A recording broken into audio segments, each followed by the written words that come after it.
Juges, chapitre 6.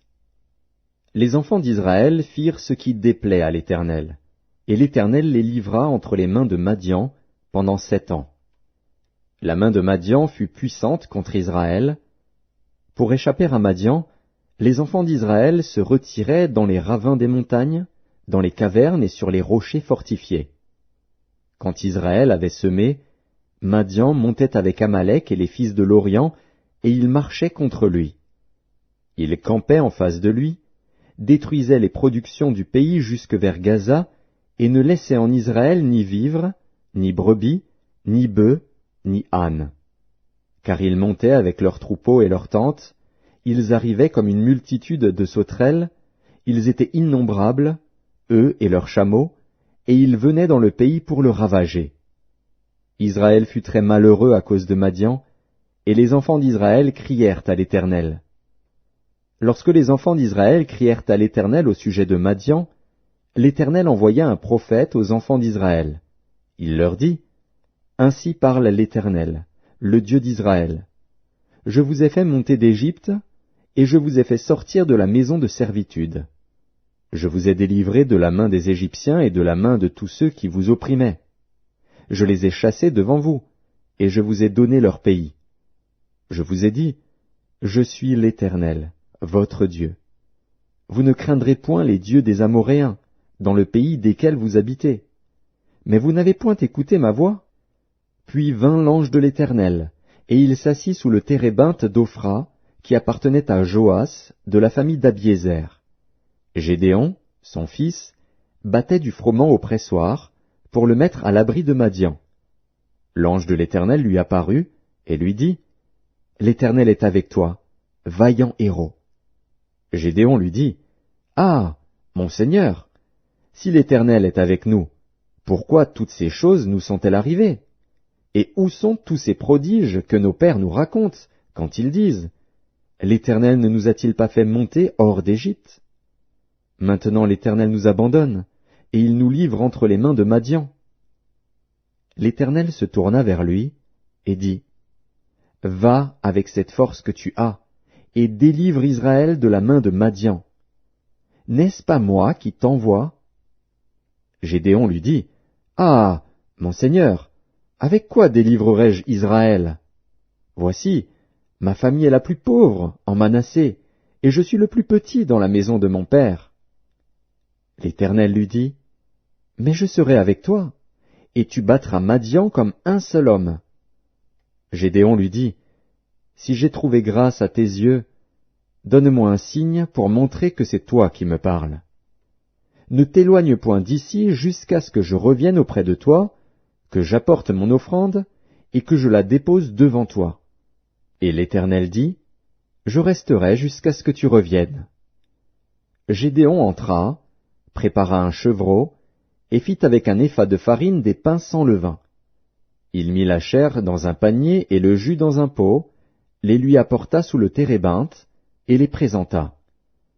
L'ange de Dieu lui dit, « Prends la chair et les pains sans levain, pose-les sur ce rocher, et répands le jus. » Et il fit ainsi. L'ange de l'Éternel avança l'extrémité du bâton qu'il avait à la main, et toucha la chair et les pains sans levain. Alors il s'éleva du rocher un feu qui consuma la chair et les pains sans levain. Et l'ange de l'Éternel disparut à ses yeux. Gédéon, voyant que c'était l'ange de l'Éternel, dit, « Malheur à moi, Seigneur Éternel, car j'ai vu l'ange de l'Éternel face à face. » Et l'Éternel lui dit, « Sois en paix, ne crains point, tu ne mourras pas. » Gédéon bâtit là un autel à l'Éternel, et lui donna pour nom l'Éternel paix. Il existe encore aujourd'hui à Ophra, qui appartenait à la famille d'Abiézer. Dans la même nuit, l'Éternel dit à Gédéon, « Prends le jeune taureau de ton père, et un second taureau de 7 ans. Renverse l'autel de Baal qui est à ton père, et abat le pieu sacré qui est dessus. Tu bâtiras ensuite et tu disposeras, sur le haut de ce rocher, un autel à l'Éternel ton Dieu. Tu prendras le second taureau, et tu offriras un holocauste, avec le bois de l'idole que tu auras abattu. » Gédéon prit 10 hommes parmi ses serviteurs, et fit ce que l'Éternel avait dit. Mais, comme il craignait la maison de son père et les gens de la ville, il l'exécuta de nuit et non de jour.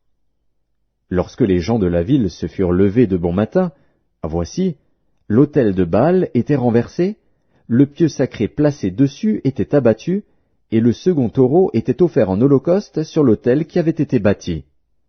Ils se dirent l'un à l'autre, « Qui a fait cela ?» Et ils s'informèrent et firent des recherches. On leur dit, « C'est Gédéon, fils de Joas, qui a fait cela. » Alors les gens de la ville dirent à Joas, « Fais sortir ton fils, et qu'il meure, car il a renversé l'autel de Baal et abattu le pieu sacré qui était dessus. » Joas répondit à tous ceux qui se présentèrent à lui, « Est-ce à vous de prendre parti pour Baal? Est-ce à vous de venir à son secours? Quiconque prendra parti pour Baal mourra avant que le matin vienne. Si Baal est un dieu, qu'il plaide lui-même sa cause, puisqu'on a renversé son autel. » Et en ce jour l'on donna à Gédéon le nom de Jérubbaal, en disant, « Que Baal plaide contre lui, puisqu'il a renversé son autel. » Tout Madian, Amalek et les fils de l'Orient se rassemblèrent. Ils passèrent le Jourdain et campèrent dans la vallée de Jizréel. Gédéon fut revêtu de l'Esprit de l'Éternel. Il sonna de la trompette, et Abiézer fut convoqué pour marcher à sa suite. Il envoya des messagers dans tout Manassé, qui fut aussi convoqué pour marcher à sa suite. Il envoya des messagers dans Azer, dans Zabulon et dans Nephtali, qui montèrent à leur rencontre. Gédéon dit à Dieu, « Si tu veux délivrer Israël par ma main, comme tu l'as dit, voici, je vais mettre une toison de laine dans l'air. Si la toison seule se couvre de rosée et que tout le terrain reste sec, je connaîtrai que tu délivreras Israël par ma main, comme tu l'as dit. » Et il arriva ainsi. Le jour suivant, il se leva de bon matin, pressa la toison, et en fit sortir la rosée, qui donna de l'eau plein une coupe. Gédéon dit à Dieu, « Que ta colère ne s'enflamme point contre moi, et je ne parlerai plus que cette fois. Je voudrais seulement faire encore une épreuve avec la toison. Que la toison seule reste sèche, et que tout le terrain se couvre de rosée. » Et Dieu fit ainsi cette nuit-là. La toison seule resta sèche, et tout le terrain se couvrit de rosée.